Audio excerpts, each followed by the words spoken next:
wabarakatuh. Alhamdulillahi rabbil alamin. Alhamdulillahilladzi ahyana ba'dama amatana wa ilaihin nusyur. Asyhadu an la ilaha illallah wa asyhadu anna Muhammadan abduhu wa rasuluh. Allahumma salli wa sallim ala sayyidina Muhammad wa ala alihi wa sahbihi ajma'in. Subhanaka la ilma lana illa ma 'allamtana innaka antal alimul hakim. Wa la hawla wa la quwwata illa billah. Rabbi shrah li sadri wa yassir li amri wahlul 'uqdatam min lisani yafqahu qawli. Yang saya hormati barisan kepimpinan Masjid Kampung Rincing Hulu, tuan-tuan sekalian, pagi ni kita berkuliah subuh. Ini adalah masjid surau yang ketiga saya keluar rumah untuk menyelesaikan tugas untuk kuliah. Yang pertama hari Rabu, yang kedua semalam, 3 hari ni, 4 tak tahu. Bergantung kepada mesej masuk. Kalau tak masuk pun bagus, duduk rumah je. Jadi tuan-tuan sekalian, alhamdulillah kita dapat sama-sama datang ke masjid, dan masjid ini antara masjid yang kedap udara, tutup kan, sembahyang tenang, aman kan, tak dengar bunyi busing apa-apa pun, sedap kan. Bagus. Tuan-tuan dan puan-puan sekalian, Selangor ni rakyat dia, tuan-tuan tahu tak berapa juta? Orang Selangor kena tahu berapa jumlah rakyat dia. Tuan-tuan kena ingat, saya pun tak tahu, tapi saya dapat tahu daripada data yang dibagi berbanding negeri lain. Negeri Selangor ni dia punya rakyat dia 6.2 juta orang. Berbanding, nak sebut banding, berbanding negeri Perlis 290,000 saja. Jadi bila kita compare antara data ni, kenapa Selangor ni antara negeri yang orang Selangor bunyi sikit? Kenapa tak boleh? Kenapa surau ni, kenapa masjid tak boleh, kan? Kenapa kan? Dan pekerja asing kat Selangor ni data ni yang saya dapat ni, 60,000 orang pekerja asing kat Selangor ni. Itu sebabnya Selangor antara negeri yang straight sikit dari segi pengurusan COVID-nya. Jadi rakyat Selangor ni faham dah. Tapi yelah, akan tanya kenapa gitu. Dan ada soalan yang ditanya kan, kenapa pasaraya orang ramai sangat? Pasar Tesco, Econsave, mana-mana pasar Aceh, kedai makan. Dan baru ni saya pergi IOI. Saya tengok ya amat orang terlampau ramai, tuan-tuan sekalian. Ramai sungguh. Nak jalan pun susah. Dalam tu kedai makan orang penuh, melimpah-limpah. Nak kata SOP tak ikutlah kan, memang ramai sungguh. Jadi orang akan tanya, kenapa surau tak berbuat macam pasar raya ataupun tempat makan? Tuan-tuan, Mufti ada jawab tau. Saya nak sebut sikitlah tuan sekalian sebelum saya baca satu hadis pendek ni. Dia kata kita kalau nak beli ikan, kita tak dapat beli dekat surau, kita tak dapat beli dekat mana-mana, beli kat pasar. Dia kata kita nak makan, kita terpaksa keluar beli dekat kedai makan. Itu kena faham, dia kata. Cuma masa solat, kita boleh solat di surau dan kita boleh solat di rumah. Tu kena faham. Dia orang Selangor ni kenapa negeri lain boleh buka, itulah suasana yang berlaku di Selangor. Orang marah lah, apa pejabat agama lah, JAIS kan. Tetapi pihak JAIS betul-betul lumus buat SOP untuk Masjid Surau. Alhamdulillah baru-baru ni ada taklimat dibuka balik pengajian dan dibuka balik kapasiti yang lebih banyak, kecuali muslimat masih lagi tak dibenarkan. Muslimat dibenarkan nanti 1 Ramadan hanya kalau di surau biasa ni, surau Jumaat 50 orang sahaja. Pasti akan berlaku perebutan untuk datang ke surau 1 Ramadan. Orang Malaysia ni bila 1 Ramadan, malam 1 Ramadan memang ramai. Itu pun surau kena manage sebaik mungkin supaya tak berlakunya pertembungan antara mereka. Contohnya mukadimah lah tuan sekalian, 6 bulan tak datang, bulan 10 tak datang tuan sekalian. Baik. Dan malam tadi saya tidur, saya terjaga 10 kali. Kan? Mop jaga pukul 1. Selamat. Saya ni ada rekod buruk sikit kuliah subuh tuan sekalian. Rekod buruk saya tak datang kuliah subuh sebab terlebih 6.30 terjaga. Pukul 1.30 terjaga. Tengok 1.30. Berdebar-debar jantung kan. Pukul 2 sampai pukul 4 terjaga, saya lelak balik. Pukul 4.30. Dia setengah jam tau. Dia punya kejutan tau. Pukul 6 melompat masuk bilik air. Masya Allah. Datang masuk sini, mana pintu nak masuk pula tak jumpa. Semua tutup. Pergi sana kunci, pergi sini, mana ni? Saya pun relax sekejap kan. Adalah abang tu, pintu ni ustaz. Okey buka. Oh ni ke? Atau kedap. Okey tuan sekalian ya. Ini mukadimah tak ada apa pun. Syuruk berhenti lah kan. Tu jelah. Tuan-tuan, hadis ni ada ramai ustaz kata hadis ni kita kena amal lah. Jangan kita banyak solat. Ada orang dia banyak solat tapi hadis ni orang tak amal. Ni satu ketinggalan lah. Jangan kita ni banyak solat banyak tak masalah, tapi hadis ni Nabi pesan kena buat lah. Ada orang suka pergi masjid tapi hadis ni dia tak amal. Suka pergi masjid tapi tak amal hadis ni. Tengok. Penting hadis ni tuan-tuan sekalian. Ataupun dia selalu bangun malam. Bagus tak? Bagus bangun malam ni. Allah sayang orang bangun malam ni. Tapi ni pun Allah sayang juga. Kena buat hadis ni. Jom kita amal tuan-tuan pagi-pagi ni hadis yang Nabi sebut ni. Baik. Bismillahirrahmanirrahim. Ani bani Umar. Daripada Umar, Ibnu Umar, bukan daripada Umar, anak Umar, Abdullah. Anna rajula jaa ila Rasulillah sallallahu alaihi wasallam.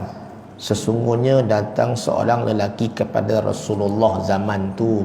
Faqala, bertanya kepada Nabi. Zaman Nabi ni ramai orang tanya soalan sebab Nabi ada. Zaman ni orang tak tanya soalan. Walaupun ulama' banyak tapi tak tanya. Yang tanyalah, yang tak tanya main Google je. Main Google pun kita pun tak pasti ini betul ke tidak pun tak tahu. Tuan-tuan hati-hati. Bila tak tahu satu persoalan, tanyalah kawan-kawan yang kita rasa dia tu valid untuk menjawab soalan. Orang alim dekat Semenyih, orang alim dekat Selangor, orang alim dekat Malaysia ni ramai tuan-tuan sekalian.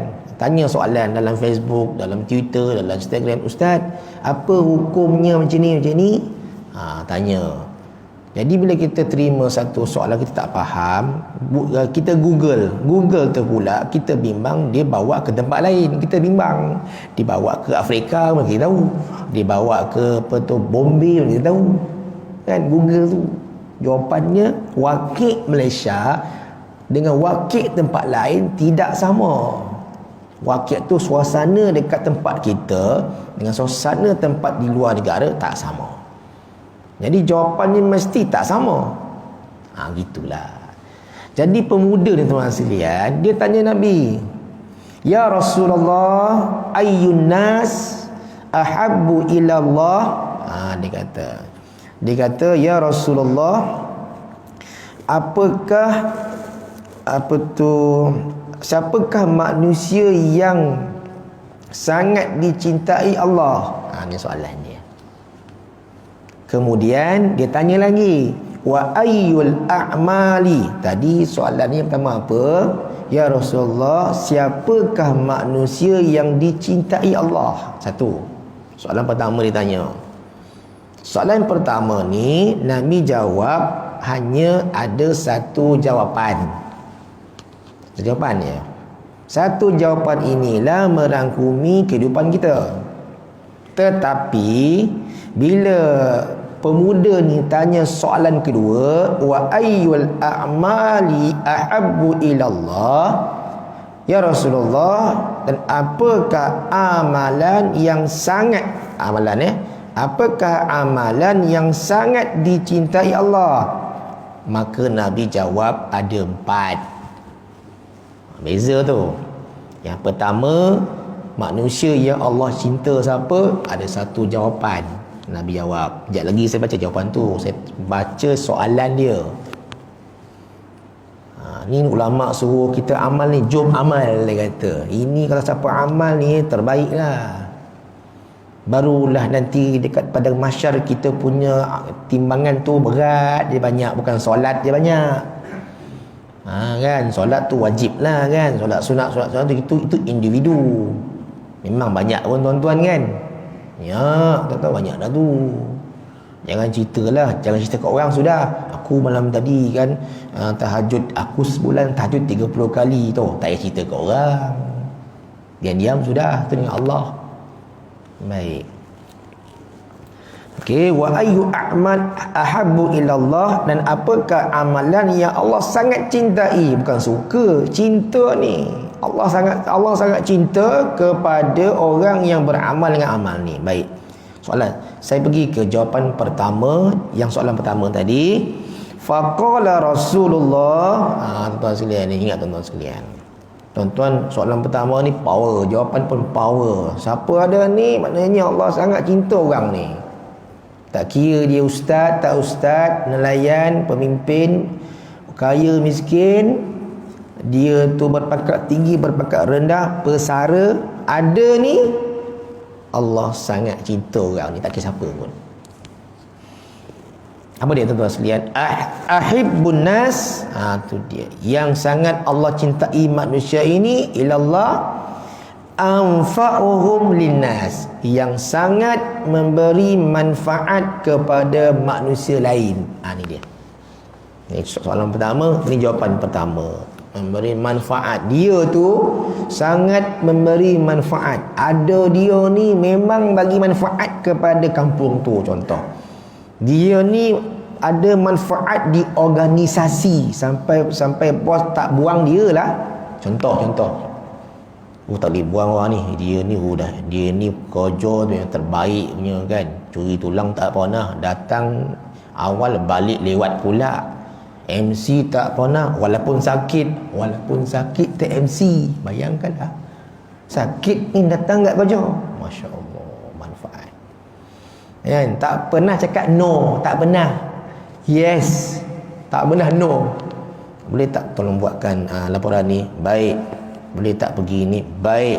Boleh tak kongsikan sedikit apa yang awak dapat semalam? Baik. Boleh tak tolong orang ni? Baik.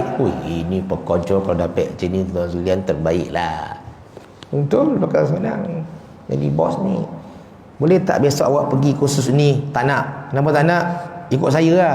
Boleh tak tolong orang ni? Dia kan pandai? Banyak alasan pekerja. Jadi memberi manfaat dekat tempat kerja. Baik, habis tuan-tuan, jadilah orang yang bermanfaat kepada manusia lain. Jangan banyak berkira sangat. Manusia ni ada dua. Satu yang berkira-kira sangat, satu yang tak kisah. Ada kat dunia ni. Tuan-tuan dah jumpa lah orang tu kan. Jangan cerita kat orang sudah. Pernah aku jumpa kawan-kawan yang berkira sangat ni. Ada yang bagus lah. Baik. Dan Nabi jawab pula, amalan yang Allah sangat cintai ada empat. Ni dia tuan sekalian. Baik. Wa ahibbu a'ma ilallah. Amalan ini tuan-tuan sekalian, kita dah buat dah. Cuma kita kena konsisten. Empat ni kalau dapat buat. Okey. Yang pertama betul kan? Dia jawab sururun. Ni jawapan dia. Pertama, sururun tudkhiluhu ala muslim. Nombor satu. Apa dia? Nabi jawab, amalan pertama ialah, ni ranking yang Nabi sebut nombor satu tau. Nabi tak sebut yang terakhir. Nabi sebut yang pertama, iaitu membuat orang lain gembira. Nombor satu. Nampak? Tuan-tuan, ulama dia ulas hadis ni, nombor satu, siapa yang gembirakan orang Islam ini, maka itu adalah ibadat. Contoh, seorang suami belikan isterinya rantai emas. Contoh, kan, rantai emas tu dia punya nama biskut cair. Contoh, biskut cair ke apa benda tak tahulah kan. Isteri dapat rantai emas tu, dia gembira sangat. Maka bila dia gembira, itu namanya ibadah. Nampak? Bila dia gembira je, ibadah. Kan? Seorang ayah membelikan anak dia mainan, balik-balik je, anak aku ada 3 orang, tiga ni Power Rangers, tiga Power Rangers. Bila sebut Power Rangers, lelaki lah kan, dia bawa balik Power Rangers, beli mainan kan, balik anak melompat, ye, gembira tak? Gembira kan? Nampak? Tu Nabi kata, ni memang buat orang lain gembira. Ayah bawa Power Rangers, suka kan? Ibadah pada tuan-tuan, ibadah pada ayah tu. Tu dah bagi orang gembira. Yang ketiga, imam di sesuatu tempat. Contoh, di tempat kita ada surau, ada imam. Di tempat ni ada masjid, ada imam. Kenapa saya sebut imam tuan sekalian? Imam ni siapa-siapa yang nak jadi imam, tak payah minta jadi imam saya postan ni. Jangan nak minta-minta. Imam bukan mudah tugas dia. Saya dah survey dengan masyarakat, tanya. Sebab saya dah imam lama tuan sekalian. Tahun ni je begitu jadi imam 3. Sebelum tu imam 1, 15 tahun. Kan? Tuan-tuan, tak payah minta jadi imam, jangan. Sungguh saya kata ni, saya jadi imam lah, jangan, walaupun allowance besar. Tuan-tuan, imam ni bukan bacaan sadap je, bukan. Itu silap. Imam ni adalah orang yang tak berkira dengan jemaah di tempat dia dan tidak menyusahkan masyarakat. Itu imam. Bukan bacaan sadap saja. Sadap konon lah kan, baca sedap, orang pun suka, nak datang, betul. Tuan-tuan, saya ambil bagi tahu pada tuan-tuan. Okey, yang tadi mak ayah menggembirakan anak-anak, suami menggembirakan isteri, dan imam menggembirakan jemaah. Contoh apa tuan-tuan sekalian?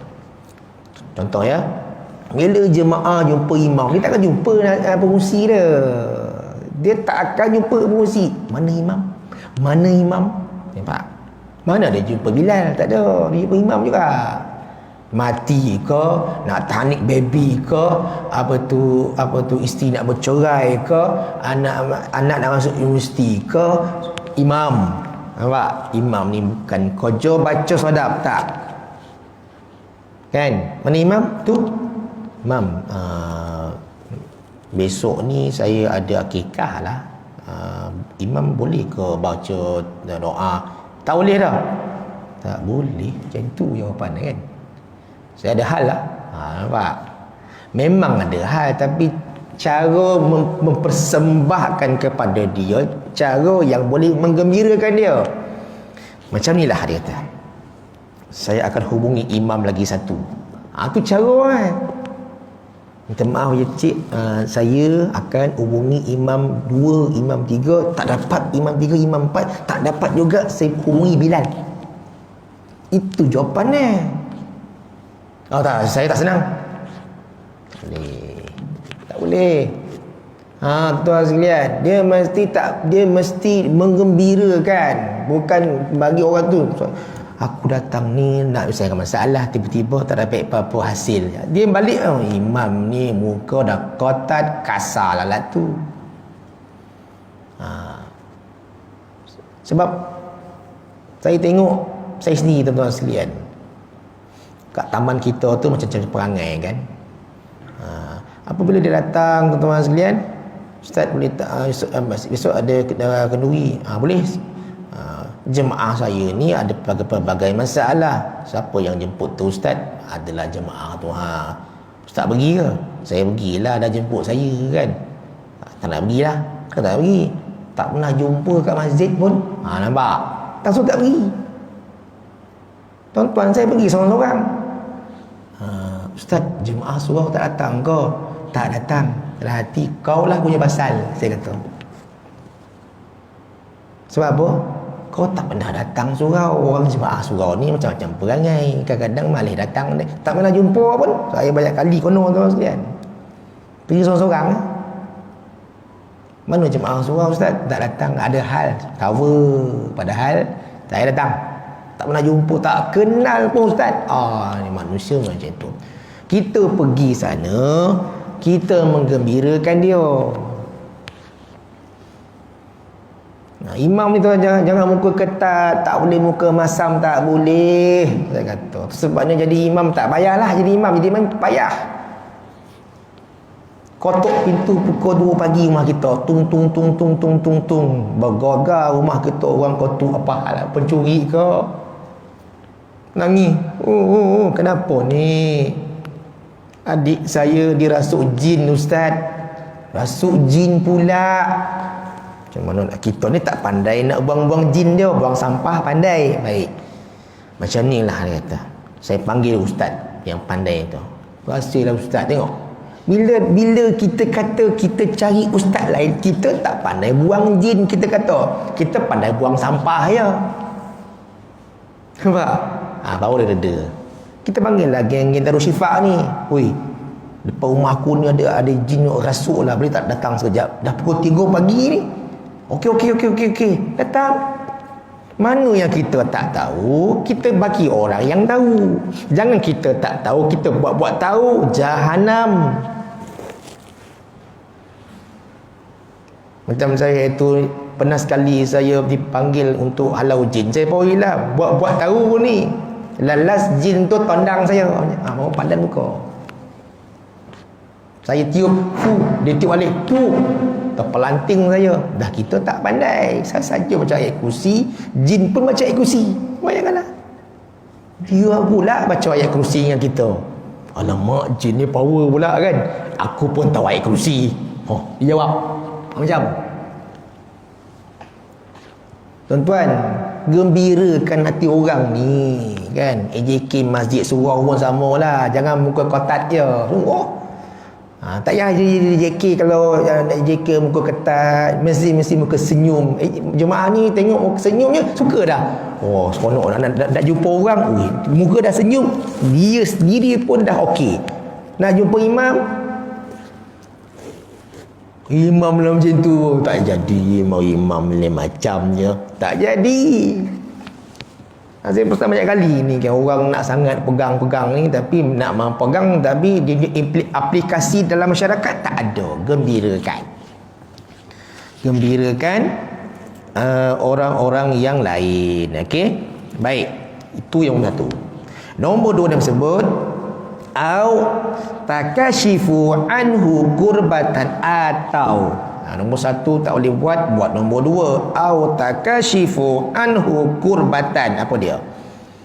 Mengangkat kesusahan dari orang lain.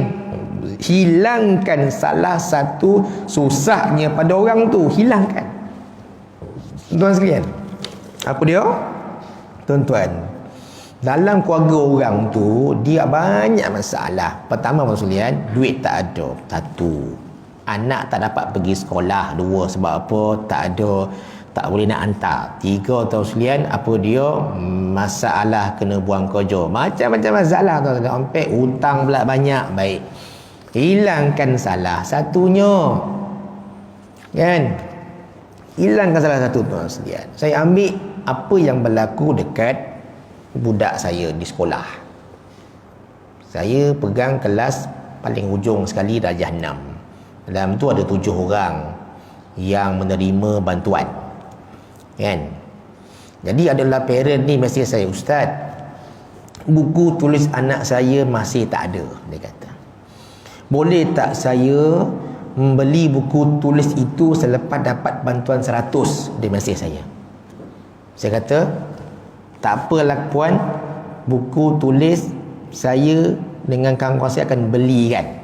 Saya pun open dalam grup, tuan-tuan sekalian. Dalam grup, kata, Assalamualaikum, kelas saya ni menghadapi masalah buku tulis tak ada. Open pop, masuk status, tuan-tuan sekalian. Tak sampai berapa minit, pop, masuk ke saya punya WhatsApp. Ustaz, berapa nak duit? Oh, tu dia.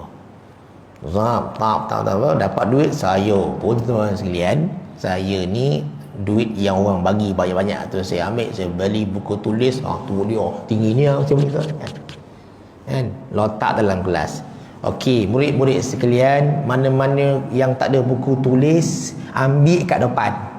Ya ke Ustaz, kena bayar ke? Sebab kena bayar ke? Tak bayar. Ya Allah, akik tangan macam ni. Budak tu, bukan budak tu, budak lain. Terima kasihlah Ustaz. Ya Allah. Kan? Sebab apa? Mak dia tak mampu beli buku tulis. Masa nak sekolah itu, buku tulis pun tak ada. Mak tak ada duit. Saya masih balik. Puan, duit 100 tu puan tak payah beli buku tulis lah. Buku tulis kami dah beli 100 pieces untuk anak-anak kelas saya. Ya ke Ustaz? Terima kasih banyak-banyak lah Ustaz. Nampak? Dia susah tu kan? Bukan senang. Yang nak beli emas pun tak mampu. Mana emas? Emas tak ada lah Ustaz. Tak boleh beli. Mesej lagi dekat geng kaya ni, geng kayangan. Saya ada tim, saya ada tim kayangan. Bukan saya kayangan, ada tim kayangan tau. Tim kayangan ni, bila kita masuk ya, kalau sebut pasal budak, macam tu ya. Kelas saya ni emas tak ada. Namanya tak pakai emas, sebab pergi sekolah wajib pakai emas. Budak tak pakai emas tu sekalian, sebab tak budak beli. Kan, betul tak? Okey. Pap, dia bagi 60 kotak. 60 kotak, gila tu sekalian, banyak nak mampu. Banyak yang kotak ni. Kan? Jadi saya pun agih kelas lain. Cikgu ambil balik cakap ni. Kan, kelas saya banyak. Bertimbun budak, Ustaz tu kena beli ke? Percuma lagi. Alhamdulillah, kata. Lepas tu doa ni bagus pula, Ustaz, kami doakanlah kepada siapa yang banyak sumbang pada kami. Dia doa tu, yang main-main. Amin. Hilangkan kesusahan. Dan ada budak saya pula yang bila time rehat tak makan. Kenapa tak makan? Mak tak bagi duit. Satu. Kemudian tak bawa bekal. Bekal pun tak ada. Tuan-tuan, biasalah, saya ni jenis bukan kaya pun nak main mesej je. Bab tu orang suka lah kan. Pak Ustaz, esok hari Jumaat esok ni saya sponsor semua murid Ustaz, semua sekali. Tu dia. Jadi diorang Allah kan. Lepas tu diorang ni bila kita sebut begitu, diorang ni mendoakan siapa yang nyumbang tu. Nampak? Kelas saya ni memang susah kadang-kadang. Saya tengok, lepas tu, Ustaz, saya baru dibuang kerja, saya baru diberhenti kerja lah Ustaz. Tiada pendapatan ni. Pencen askar 1,200 ya. Macam mana nak break ni? Kan, mesti kat saya. Ni kelas saya lah yang saya handle sekarang. Yuran nak bayar RM150 nak kena bayar kan. Ni yang berlaku. Baik, habis ya. Tuan-tuan, hilangkanlah salah satu. Nak hilang semua tak mampu kan. Hilangkan sebahagian jadilah. Kan. Okey, habis. Okey, yang ketiga. Apa dah ni? Sikit lagi. Yang ketiga, au taqdi anhu dainan, membayarkan hutangnya. Ni bayar. Okey, bayar hutang ni kita utamakan dulu adik-beradik. Jangan utamakan orang lain. Adik-beradik kita ada yang susah hutang tak boleh bayar, kita bantulah. Macam tu. Macam satu keluarga ni ada 8 adik-beradik. Adik-beradik yang seorang adik ni memang masalah hutang tak dapat bayar sebab gajinya bawah 1,500. Anak ada 4. Maka adik-beradik lain ni tolong bayarkan hutang adik ni. Contoh, bayar hutang kereta sikit, bayar hutang PTPTN, bayar hutang apa. Adik-beradik lain tolong bayar sikit-sikit. Bagus keluarga ni. 8 adik-beradik, 7 berduit. Ada seorang yang susah. Allah uji seorang ni susah. Kan, gaji tak banyak, nak pinjam rumah tak lapeh. Memang tak lapeh tuan sekalian. Jadi hutang pula, banyak hutang nak bayar. Jadi yang lain ambil inisiatif, tolong bayarkan hutang adik ni. Itu apa kita membayarkan hutangnya, utamakan dulu kaum kerabat. Jangan kita utamakan orang lain, adik kita susah biar. Yang terakhir, au tatrudu anhu ju'an. Ni ramai yang buat, menghilangkan rasa laparnya. Lagi time nak Ramadan, ni ramai. Dia sebenarnya bukan waktu Ramadan saja, tak Ramadan pun kita boleh hilangkan rasa lapar. Tonton orang yang dekat simpan rompet yang main kerenceng tu lapar tu. Kan, orang yang simpan rompet ting ting ting ting ting ting ting ting ting ting tu tu tu tu tu on kan. Apa tu bila time dia rehat tu, saya tengok dia rehat kat mana, dekat bus stand. Makan. Lapar. Orang bagi duit RM2, RM3. Saya pernah makan depan dia tu, dia duduk pop. Mak tengok macam mana kan. Dia okey je, dia cerita lah. Aku dulu tak macam ini. Zaman ni sekarang ni macam ni, kenapa? Adolah, dia kata. Aku dulu tak macam ni, dia kata. Aku ni je. Mana nak tanya kan? Lapar dia. Bila dia makan kat kedai, mesti orang bayarkan dia. Sebab dia tak ada duit. Dia tahu kerja orang jadi polis trafik je. Sama kau? Sama kan? Sama. Saya kadang-kadang kat tangan kan.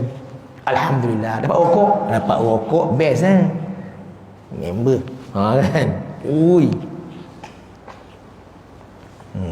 Baik. Okey, sebelum saya tutup, Nabi ada sebut lagi walian ummati wali anna amshi ma'a akhi fi hajatin ahabbu ilayya min an antakifa fi hadzal masjid, yakni Masjidil Madinah syahra. Ni last dia sebut tuan-tuan, apa dia? Nabi kata, sungguh aku berjalan bersama saudaraku yang muslim itu suatu keperluan. Nabi berjalan dengan orang yang susah lebih aku cintai daripada aku beriktikaf di masjid ini, Masjid Nabawi, selama sebulan penuh. Nabi bagi tahu kan, jangan kita nak ibadat tanpa kita ambil tahu kesusahan orang lain. Ingat, Nabi kata apa? Aku lebih suka berjalan bersama orang yang susah, menyelesaikan masalah tu, lebih daripada aku cintai daripada duduk masjid Nabi selama sebulan penuh. Okey, tuan-tuan sekalian, ini yang kata ulama, amalkanlah. Sebelum kita mati, tuan-tuan sekalian, ompek-ompek ni amalkan. Keluar dari masjid aja, setting. Aku nak gembirakan siapa hari ni? Nak gembirakan isteri. Jom kita pergi roti canai sekejap. Ya kau bang, suka. Kan? Kang pukul 3 Kang saya nak bawa semua nak pergi Alamanda contoh. Kenapa ayah? Nak beli baju rayuk. Copek aja ya. Mesti copek kan duit habis. Poi. Oh suka. Fikir apa nak bergembira kat jiran ni ke apa ke. Keluar masjid ya. apa benda yang kita nak gembirakan orang. Okey, kepada imam AJK Masjid Surau semua ni yang saya sebut tadi tu, tolong amalkan. Jemaah kita suka kalau AJK imam ke sesiapa, Bilal ke, dia sonyum kan. Lagi satu yang disebut dalam apa tu syarat jadi imam ni, payah juga, nak ikut juga payah juga. Imam mesti handsome, susahlah, payah ni. Pernah saya pergi kursus tu sekalian, imam tu sekalian. Kalau boleh imam tu handsome sikit, menarik remaja datang. Saya adalah muka bangla, payah muka kalau handsome macam selebriti, memang orang nak datang. Sonok. Kalau muka macam apa tu, macam Eril Aziz, kalau imam macam Eril Aziz, orang nak datang, mesti datang.